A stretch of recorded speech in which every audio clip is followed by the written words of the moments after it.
Eto na nga pala yung nangyari sa ating aquarium. Napakalaking tulong nga pala ng muriatic acid na nilagay natin. Medyo nakakapagod lang, mabuti na lang may tumulong sa atin. Nakakapagsisi, pumunta pa ako sa iyo eh. Puro ka pahirap sa kapwa eh.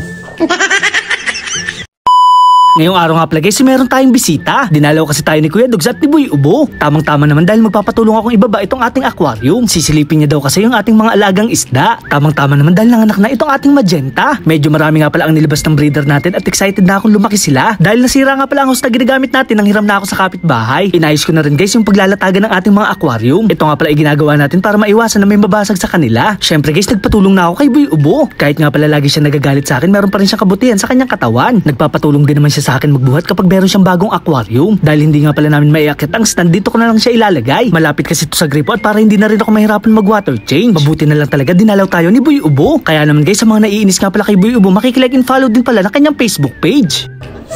Nakakapagsisi, pumunta pa ako sa iyo eh. Puro ka pahirap sa kapwa eh.